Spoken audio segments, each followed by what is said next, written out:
আব্বাই কিছু কইবেন, বলাইছেন কে? এবার করে বলাইছি, তুই কিছু বোঝো না? আমার সামনে তুই সাধু সাজো, তুই কদ্দু সাজ আমার জানা আছে। এবার তোর স্কুলে লেখাপড়ার জন্য তোর বেতন দিই ঠিক মতো, তোর পরীক্ষার সময় ফিস দি, তারপর হাজার হাজার টাকা দি প্রাইভেটে, তারপরেও তুই নাম্বার আনতে পারো না। তোর সমস্যাটা কি আমার একটু কোয়া। আব্বা মুই বুঝতে পারি নাই, পরের ফে মুই ঠিকই আনবো আব্বা, আমার কথা দিলাম। এই কথা তুই সবসময় কো। এখন আমার বুড়া বয়সে আল্লাহ থাহা লাগে, আমার স্বামীতে সর তুই। এবার একটু থাম থাম, তা দুই বাপ কি শুরু করছে? বাড়ি বাড়ি কি থাকবো না?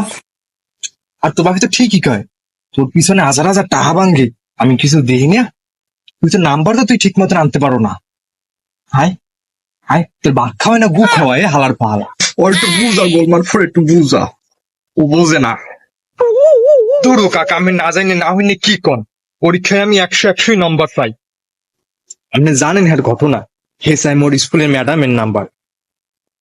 বুড়ি হালার পহালা, একটা অ্যাডভান্স লাজ হয় নাই। আড়াইশে হালার পলা অকি কও, হ্যাঁ মশারি প্যা তোর খাইসাতে এখনো হারে নাই। ভালোয়া ভালোয়া, দুঃস্বামীটা এখনো ছাড়, কয়দিন পর পোলা হারা দিবি ইয়া।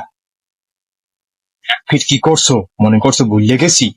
এলাকার মানুষও কিন্তু সবাই জানে, সাবধান হয়ে যা।